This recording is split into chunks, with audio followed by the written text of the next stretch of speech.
Hi, I'm Danny Lipford. And I'm Chelsea Lipford-Wolf. Thanks for watching this episode of Today's Homeowner here on YouTube. And don't forget to leave us a like and a comment. And be sure to share with a friend, subscribe, and hit the bell icon so you get notified of new videos. Thanks and enjoy the show.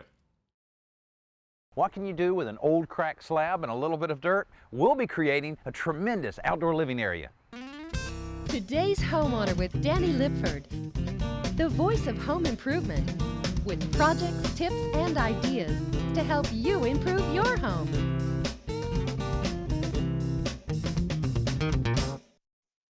I see this kind of thing all the time, where a concrete slab has been poured to be used as a patio area, and over the years it's gotten so dirty, cracks have formed. It's just not the kind of place you want to spend a lot of time. Well, I'll show you this week how you can completely revitalize a concrete surface like this by disguising the crack and completely recoating over the whole area. It's a lot easier than you think. Now, if you don't have a patio or you want to add to an existing patio, you might consider the popular concrete pavers. We've already gotten a start on a new patio that we're going to build right in here. We'll have some steps coming down from the new doors that have been installed. We'll have the patio all in this area and then tied in to the existing concrete slab with a series of stepping stones. Now, if a deck is more what you had in mind, we'll give you some tips on how to properly maintain a deck and some of the options you have to cover that deck. Hey, get ready to enhance your outdoor living space. The first area we'll be attacking on our outdoor living space is to create the new concrete paver patio. Now, this all got started because the homeowners wanted a direct access from the inside of the house to their backyard. So a large aluminum window was removed recently and the new double patio doors, it's all vinyl, were installed. Now, even the brickwork here has a little bit of time to dry yet before it all blends in. Now, the first step we had here was to remove all of the bushes that were along here that were 30 or 40 years old. All of that was removed, and most of the roots were removed, as well as any of the deteriorating mulch that was part of the flower bed. After that, we put down a little bit of clay and kind of roughly leveled it off, and we'll get back to that in just a little bit. Right now, we want to concentrate on building the steps that will take you from this level down to this level. Greg's going to help us out today. Now, I'll tell you, building steps used to be a very intimidating thing, but now with the pre-cut step stringers like this, it's made a lot easier. We begin by measuring the width of the opening and cutting a treated 2x4 to serve as an anchor for the steps. We drill through it and into the bricks so that we can attach it with masonry screws. On each end, we nail one of the stringers. We cut 1.5 inches off the top of the remaining 3 stringers and toe nail them into the 2x4 at 16-inch intervals. A 1x8 nailed across the front holds it all together so that we can begin putting on the treads. In this case, 5/4 by 6-inch deck boards butted up against each other and overhanging the end slightly. The risers are cut from the 1x8 stock to cover the remaining vertical openings, and our stairs are done. Boy, our steps just turned out perfect, and I'm glad that we made them as wide as we did, the full width of the double doors, instead of just 3-foot steps like you see so many times. This looks better, plus a little bit of extra seating, and might be a perfect place for a few potted plants after the patio's all complete. Now our focus is on getting ready to install the pavers themselves. Now, Greg's doing a little bit of raking here to try to start grading out this dirt, and we don't necessarily want the patio to be perfectly level. We want it to have a slight grade to where when rain hits it, it goes this way and not towards the house. So we're going to be setting up some form boards on each side so that we can ensure it has a slight grade this way. Then we'll put one here, stake it down, and we'll put another one on the other end. A few strings on top of it will serve as the gauge to make sure the brick pavers turn out just right. There's already a slight slope moving away from the house, so getting our form boards right doesn't take too much time at all. The strings go in place when we feel we're close enough to begin the detailed grading. The dirt inside the forms also has to be packed to prevent any settling that may occur later on. We cut a 2x4 down to 3 inches to gauge the dirt level beneath the strings. That's 2 inches for the paver and 1 inch for the sand. When the soil is right, we pour the sand out over the whole space and use another gauge block cut down to 2 inches to get the sand where we want it so that we can begin laying the pavers. The pavers we're using are 12 inches by 12 inches and approximately 2 inches thick. Now there's so many different kinds of pavers out there, you know, a lot of your personality may play into that, and the size and shape of the different pavers also will reflect the style of the patio that you end up with. Here we're going with 2 different colors, using the gray for a perimeter around the patio, then we're placing the red ones on the inside. Now, it's very important to start off nice and straight when you're starting to put the pavers down. We have the brick wall to use on this side, and the wood forms also help us out on either end. And basically, you just keep putting them down and use a rubber mallet like this is perfect to bump them both tight and keep them nice and flush. After that, it's just one paver after the next. Because our pattern is pretty simple, it doesn't take too much attention to keep it going right. However, it is important to pay attention to the level of each paver as it goes in, because adjustments are more easily made now than after all of the blocks are in place. If the edges line up and the tops line up, chances are good that you're on track. You'll also want to be careful not to pinch your fingers as you set these things in place. When we reach the outer edge, we cap the whole thing with another treated 2x4 and sweep sand into the crevices between the pavers. While we wrap up the patio, check out this week's simple solution. It's time for this week's simple solution from home repair expert Joe Truini. Brought to you by Krylon. Innovation inspired. Here we've got a typical bedroom closet with a hanging bar and a shelf above. And it works pretty well for most homes, but if you notice above this shelf, there's about 2 feet of space that you couldn't possibly use. There's just way too much space to stack things up. So to solve that problem, I made 2 freestanding shelves out of a 1x12 piece of pine. I cut it to length, and then I added some 8-inch tall pieces, holding them in place with some screws. Now, if you just set these in place, right on top, you can see you automatically double the shelf storage space. And I made it in 2 pieces because if we cut one long one, it would be almost impossible to fit it in there. Oh boy, this is a lot easier than trying to put a shelf up between there where you have to put a cleat in the wall and all that sort of thing. Yeah, this you can make the entire thing out in the shop or in the garage and leave the mess out there. And when you carry it in, it's all ready to go. And plus, the nice thing about it being freestanding is you can use one or stack them up or switch them around any way you like. Yeah, I can see where that would certainly organize a closet a lot more. Because like you say, when things stack up, they'll tilt over. But I guess since you built it, I got to paint it. That sounds like a good deal. Our concrete paver patio is completely finished, and even though it's not the largest patio around, it's big enough for what the homeowners wanted. A place for a small table and a few chairs, barbecue grill, and a little extra space for maybe a few big container plants. And we're also planning on doing some other planting a little bit later around the perimeter of it, just to kind of make it look a little more finished. Now, we had a few pavers left over, and we actually used those to make a little bit of a stepping stone path between the new patio and the old concrete slab we're about to attack. All we did is leveled out some ground, put some sand down, then we placed the pavers in the sand, spacing them 2 or 3 inches apart so that we can later put some mulch in between. We plan on tying these 2 beds together and mulching everything out, a few extra plants, and the little walkway will go right in the middle of the bed itself. Now, if you plant grass around them, which a lot of people do, you got to be ready for a little maintenance. That means taking your string trimmer and trimming around each and every one of them. That can be a little bit of a maintenance nightmare. This way, with the mulch in it, we'll have almost nothing at all to do. Our challenge right now is to make this old concrete slab look a little better so that it doesn't clash so badly with our brand new material. Now, if you have a concrete slab on your house, most likely you've got some kind of cracks. Concrete will crack. It might be a surface crack like this, hopefully not a more pronounced crack like we have here. That's a result of the oak tree's root system over the years has caused this to crack. It probably started very small and then got larger and larger. Now, in the past, when you've had something like this, about the only thing you can do is break out the jackhammer, remove all of this concrete and re-pour it. Well, we found a system that supposedly can completely cover this crack and also resurface the actual topping or surface of the patio and make it look brand new. Now, in order for us to apply that material, first thing we have to do is get it good and clean. The tool for that, our pressure washer. I begin by wetting down the whole surface before adding a cleaning solution designed for masonry surfaces to the washer's onboard reservoir. This allows me to apply plenty of cleaner to the whole patio quickly so that it can begin working on the dirt before I put on the high pressure tip and begin blasting away the crud. you have to get rid of any dirt, mold, or mildew that will prevent the patching material from sticking to the slab. A mixing paddle and a big 1/2-inch chuck drill makes preparing the patching compound an easy job. For this application, you'll want a fairly thick mixture. I'm using a flat edge trowel to force the material down into the crack before I smooth out the surface.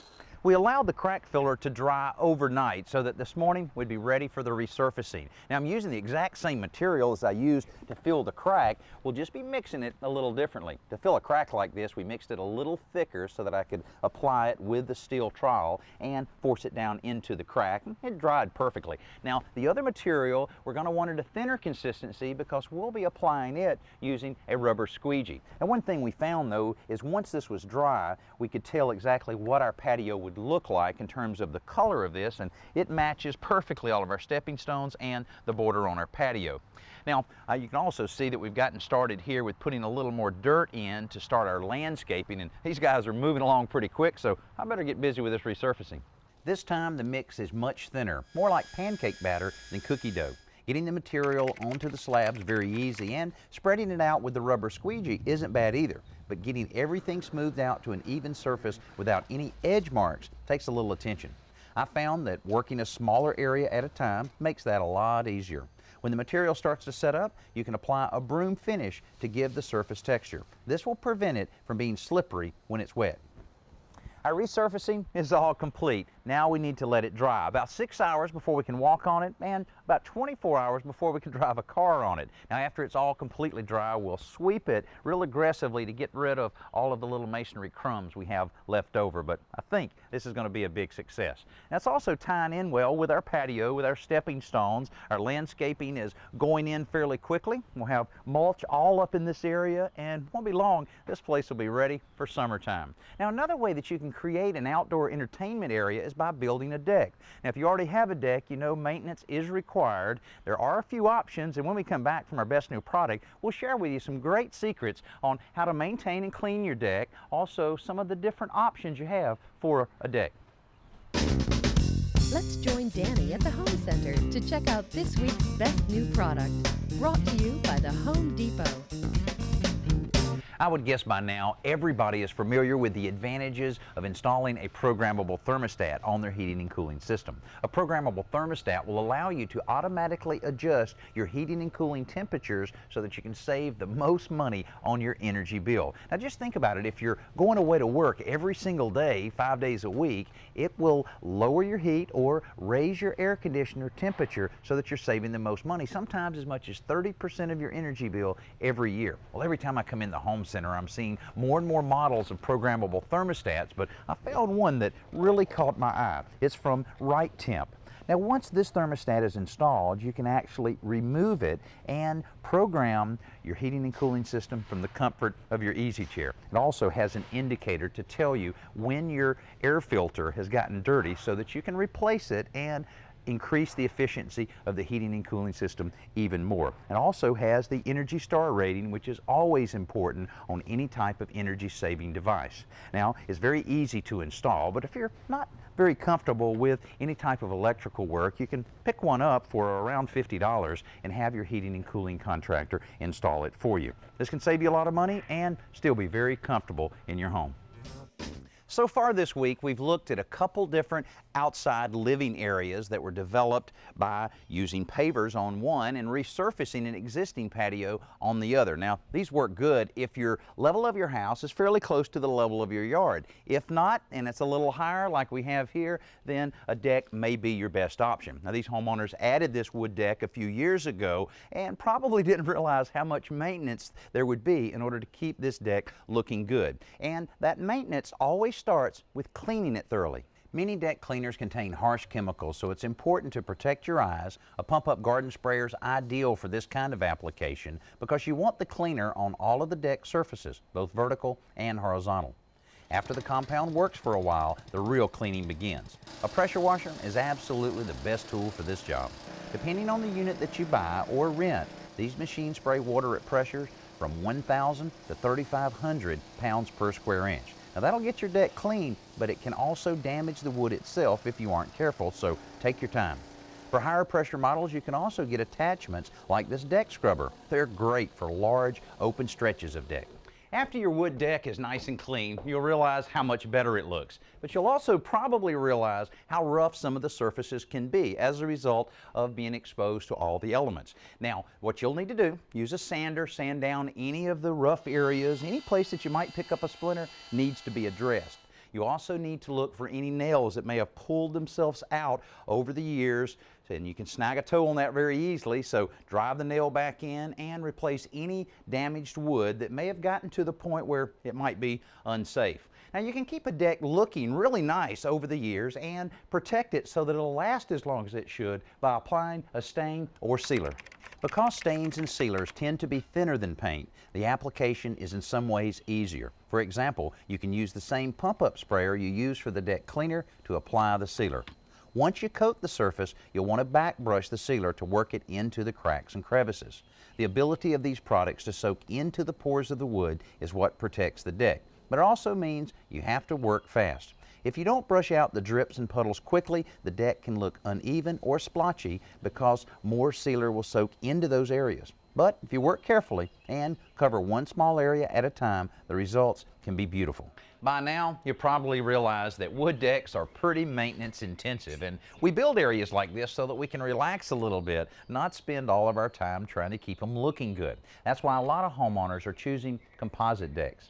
In terms of initial framing, composite decks start out pretty much like wood decks, using pressure-treated lumber for the support structure. But instead of more pressure-treated wood, cedar, or redwood, these decks are covered with a composite material made from wood fiber and plastic. Composites don't split, rot, or crack, and termites don't care for their taste, so they have longevity in their favor. And because they're molded, there are tons of options for profiles. This means a deck can look like a deck or like a tongue-and-groove floor without any visible fasteners. Some manufacturers have even created railing systems with their composites to keep the whole package long-term and low maintenance. Now, our Around the Yard. Let's head outside for Around the Yard with lawn and garden expert Tricia Craven-Worley. Brought to you by TimberTech Composite Decking.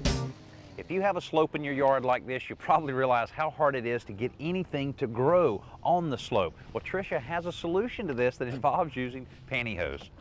Yeah, pantyhose, pretty different, huh? Oh, it is pretty different. There's a lot of different uses for pantyhose, but I've never seen anything like this. Well, it kind of looks like a land sausage, right? Yeah, a little bit, yeah. Well, this is a really fun tip. You know, pantyhose just go to waste once they get a run, and this is a great way to recycle it. I took the pantyhose, stuffed it with a potting soil, a mixture of a lot of really good things, and then I took a coat hanger and cut it into pieces. Now, there are two ways to do it, because what you want to do is attach this to your hillside.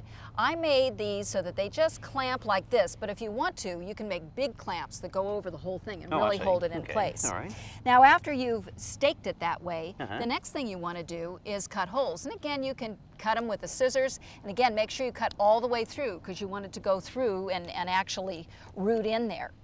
Okay, and I guess the idea is this is going to deteriorate, and after a while, it'll all become part of the landscape so that it really holds to keep anything from eroding. That's right. It'll take a while for it to deteriorate, but in the meantime, we're going to finish the process by covering it with this fabulous mulch, which is going to beautify the whole area and help keep it in place. Doesn't that look nice? Yeah, really nice. A great idea.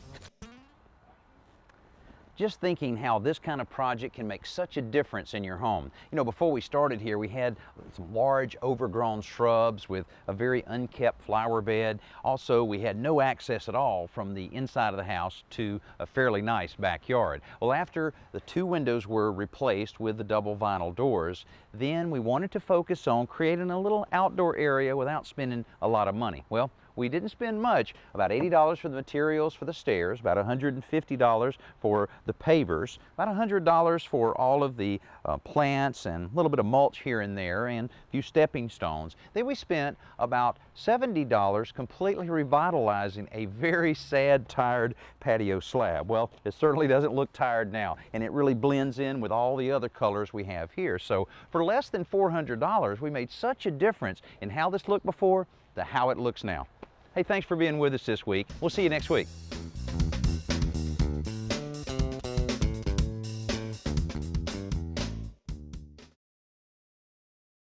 Thanks for watching this episode of Today's Homeowner. And don't forget to like, comment, and hit the bell icon so that you'll be notified of new videos. And be sure to click around and watch some more videos while you're here.